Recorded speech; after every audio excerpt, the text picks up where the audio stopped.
tahu kau bersamaku. Kau lebih tahu yang terbaik bagiku. Kau lebih sanggup pulihkan hidupku. Ku berserah, ku percaya hanya Yesus penolong yang setia.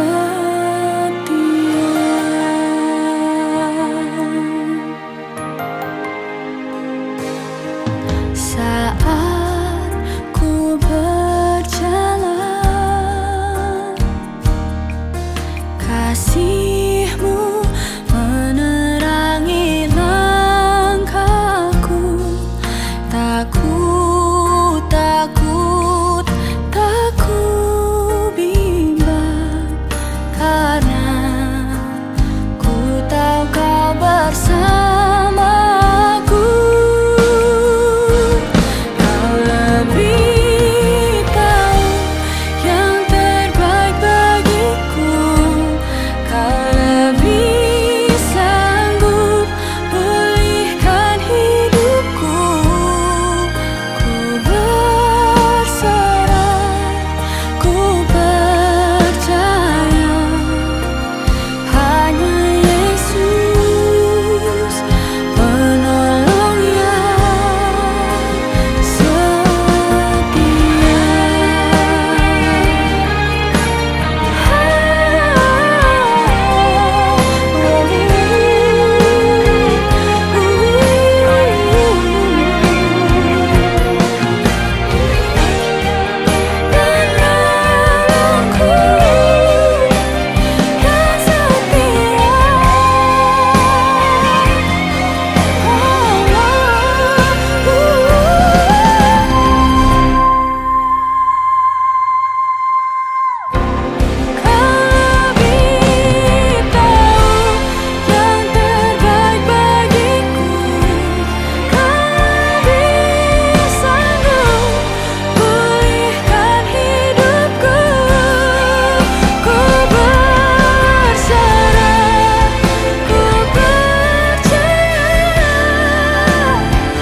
Selamat pagi Ibu Bapak Saudara yang dikasihi Tuhan.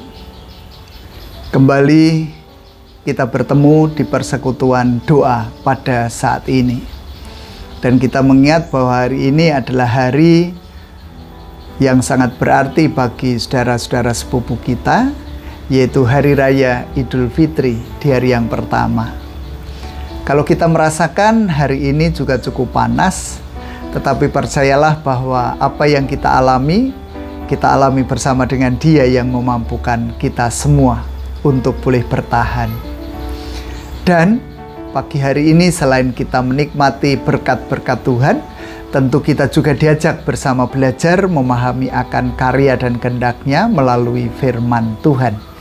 Oleh sebab itu, saya mengajak kita semua untuk datang kepada Tuhan di dalam doa. Terlebih dahulu kita berdoa. Engkaulah sumber kasih, sumber rahmat, sumber berkat bagi setiap kami yang mempercayakan diri kepada Tuhan. Bersyukur kalau pagi hari ini Engkau membangunkan kami dengan kekuatan baru, dengan kehidupan baru untuk boleh memasuki hari baru. Engkau masih memberikan kesempatan dan waktu kepada kami untuk menghidupi hari ini. Bersyukur kalau Tuhan masih berkenan menabur firman melalui hamba-Mu yang penuh dengan kekurangan. Biarlah firman itu boleh menguatkan kami, menegur kami, dan memberikan kami hikmat, sehingga kami mampu menjalani hari-hari pemberian Tuhan dengan baik hingga sampai kesudahannya. Menyerahkan waktu ini sepenuhnya ke dalam tangan kuasa-Mu, dan hanya di dalam nama Tuhan kami Yesus Kristus kami berdoa. Amin. Ibu bapak saudara yang dikasihi Tuhan, pagi hari ini kita hendak bersama-sama belajar dari 2 Timotius 2 ayatnya yang ke-11 sampai dengan 13. 2 Timotius 2 ayat yang ke-11 sampai 13. Demikian. Benarlah perkataan ini, jika kita mati dengan Dia, kita pun akan hidup dengan Dia. Jika kita bertekun, kita pun akan ikut memerintah dengan Dia. Jika kita menyangkal Dia, Dia pun akan menyangkal kita. Jika kita tidak setia, Dia tetap setia, karena Dia tidak dapat menyangkal dirinya. Demikian pembacaan saya, dan yang berbahagia tentu kita semua yang mau mendengar, memelihara firman Tuhan, bahkan melakukan dengan setia dalam kehidupan sehari-hari. Haleluya. Amin. Ibu bapak saudara yang dikasihi Tuhan, apa sih yang ada di dalam pikiran kita ketika kita mendengar ungkapan Rasul Paulus kepada Timotius di ayatnya yang ke-11? Jika kita mati dengan Dia, kita pun akan hidup dengan Dia. Jika kita mati dengan Dia, kita pun akan hidup dengan Dia.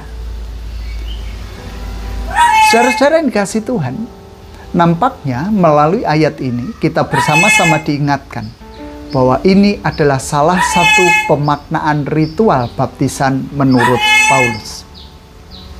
Karena bagaimanapun juga paling tidak ada 3 pemaknaan ritual pembaptisan. Yang pertama, jauh sebelum Yohanes Pembaptis mengungkapkan pemaknaan tentang baptisan itu sendiri. Kita mengingat bahwa pemaknaan baptisan yang pertama adalah penerimaan anggota baru. Ketika seorang anggota baru mau masuk ke dalam sebuah komunitas, maka dirinya harus dibaptis terlebih dahulu.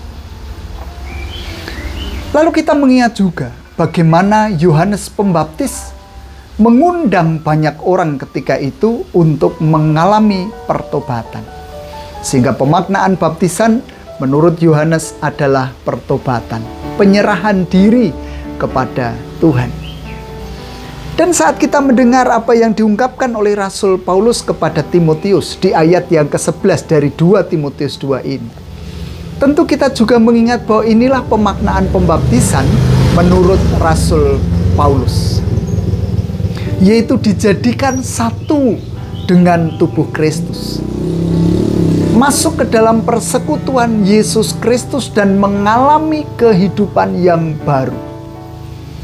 Ketika seseorang dibaptis, dia diselam di dalam air, itu artinya apa yang diungkapkan oleh Rasul Paulus ini. Kita mati dengan Dia, bersama-sama dikuburkan dengan Yesus. Tetapi ketika kita keluar dari dalam air, pada saat itulah dikatakan di sana, kita pun akan hidup dengan Dia. Lalu apa artinya? Apa artinya bagi kita? Saudara-saudara yang dikasihi Tuhan, ketika kita hendak menyerahkan diri kepada Tuhan, kita memiliki latar belakang kehidupan masing-masing. Kita memiliki kehidupan yang lama. Kita memiliki kekelaman. Kita memiliki kepahitan-kepahitan hidup. Sehingga ketika kita menerima Yesus dan menyatakan bahwa Yesus adalah satu-satunya juru selamat di dalam kehidupan kita, dan ketika kita siap sedia untuk menerima baptisan, di sanalah jalan masuk kepada Tuhan Yesus itu. Kekelaman kehidupan, kepahitan kehidupan, masa lalu kita, pada saat baptisan itu diberikan, pada saat tetesan air itu membasahi kepala kita, kita diingatkan bahwa kita bersama-sama dengan Yesus sudah dikubur. Masa lalu kita, kekelaman kita, kepahitan kehidupan kita, kebodohan kita sudah dikubur bersama-sama dengan Dia. Dan setelah itu, tentu ketika kita mendengar, kita pun akan hidup dengan Dia. Itu artinya kita mengalami perubahan kehidupan. Kehidupan setelah baptisan mestinya kehidupan yang baru. Kehidupan yang dialami bersama-sama dengan Yesus. Kehidupan yang meneladan Yesus. Kehidupan lama itu apa sih? Mestinya kalau kehidupan lama ya sebelum kita mengenal Yesus mungkin kita sering pergi ke dukun, paranormal, atau bisa jadi kita pencuri, kita ngerampok, kita ngerasani orang, gibah setiap hari, atau nyaur utang tidak pernah nyaur utang tetapi tidak pernah nyaur maksud saya. Dan mestinya ketika kita sudah menyerahkan diri kepada Yesus, ketika kita sudah mengalami pembaptisan, apa yang terjadi kemarin tidak patut untuk diulang kembali. Yang tadinya kita mempercayakan diri kepada paranormal atau dukun, kita tinggalkan itu dan mempercayakan diri sepenuhnya kepada Tuhan Yesus. Lalu yang menjadi pertanyaan tentu ketika kita mempercayakan diri kepada dukun, kadangkala apa yang kita alami itu instan. Apa yang kita minta, apa yang kita harapkan, itu terjadi seketika itu juga. Dan kadang kita juga berpikir bahwa ketika kita menyandarkan kehidupan kepada Yesus, apa yang kita harapkan, apa yang kita mau, apa yang kita minta, apa yang kita inginkan, kadangkala tidak dijawab atau diijabah oleh Tuhan. Kita menjadi jutek, kita menjadi marah, kita menjadi kecewa. Tetapi ingatlah saudara, bahwa apa yang terjadi pada masa lampau itu memiliki konsekuensi, bahwa kita tidak akan pernah menerima kemuliaan di dalam kasih Kristus. Karena ingatlah bahwa kehidupan kita di dunia ini hanya terbatas, hanya singkat saja. Sedangkan kehidupan kita kelak, ketika Tuhan memanggil kita, di mana kita berasal, yaitu surga, kekekalan itu akan terjadi. Sehingga tinggal kita pilih, apakah kita siap sedia untuk menerima kematian kekal atau kehidupan kekal. Dan tentu ada konsekuensi juga, bahwa apa yang kita hambakan kepada dosa akan menimbulkan dosa, akan menimbulkan dampak yang sementara saja. Sedangkan ketika kita menyandarkan kehidupan kepada Kristus yang dikatakan di sana akan hidup bersama dengan Dia, walaupun kesulitan-kesulitan itu ada, atau harapan kita itu lama tercapainya, tetapi akan kita rasakan cukup dalam dan cukup lama. Bahkan kita akan mengalami kehidupan yang kekal bersama-sama dengan Yesus Kristus. Oleh sebab itu saudara, pada kesempatan ini kita bersama-sama diajak untuk menanggalkan kemanusiaan lama dan beralih kepada kehidupan yang baru. Biarlah kita terus-menerus berupaya mengingat bagaimana ketika kita dibaptis ketika itu. Kesadaran kadangkala terlambat, tetapi pembaharuan kehidupan tidak akan pernah terlambat sebelum Tuhan memanggil kita kembali ke hadapannya. Sehingga kita patut berjuang karena perjuangan kita tidak akan pernah sia-sia. Kesulitan-kesulitan yang kita alami untuk memperoleh kehidupan yang baru atau menjalani kehidupan yang baru, itu akan kita alami bersama-sama dengan Dia yang memberikan kekuatan, kemampuan kepada kita untuk terus mengalami perjuangan yang abadi. Biarlah apa yang kita pelajari hari ini terus membangun kualitas kehidupan kita menuju kehidupan yang lebih baik. Tuhan memberkati kita semua. Amin. Saat teduh untuk kita. Bersama-sama kita datang pada Tuhan di dalam doa kita berdoa. Engkaulah Allah yang senantiasa memampukan kami menjalani hari-hari panjang pemberian Tuhan. Engkaulah Allah yang senantiasa menyertai langkah juang kami. Engkaulah Allah yang senantiasa menopang kehidupan kami. Kami berserah penuh akan tuntunan tangan kuasa Tuhan. Bahkan saat kami berupaya untuk meninggalkan kehidupan kami yang lama, memasuki kehidupan yang baru, Tuhan sendiri yang menuntun langkah juang kami itu. Sehingga pada akhirnya kami boleh menerima kemuliaan di dalam kasih Kristus. Bapa di dalam surga, pagi hari ini pun kami hendak menyerahkan setiap pergumulan kehidupan kami ke dalam tangan kuasa-Mu. Biarlah Engkau terus berkarya, Engkau terus campur tangan di dalam setiap perjalanan kehidupan kami. Dan waktunya bagi kami untuk memohonkan berkat bagi kehidupan kami, bagi orang-orang yang kami kasihi, bagi orang-orang yang hidup di seputaran kehidupan kami. Tuhan mendengar apa yang menjadi seruan pribadi kami.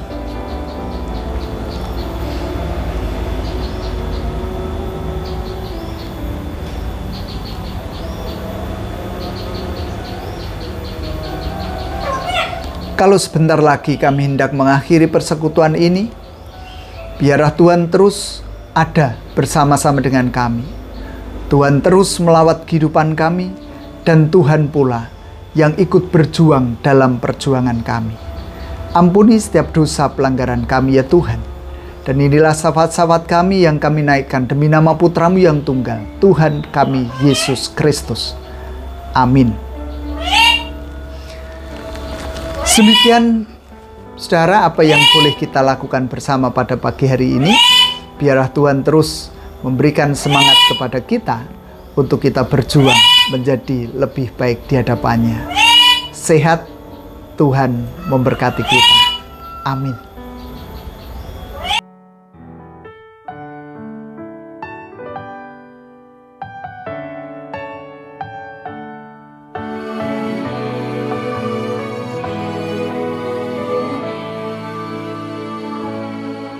Hari-hari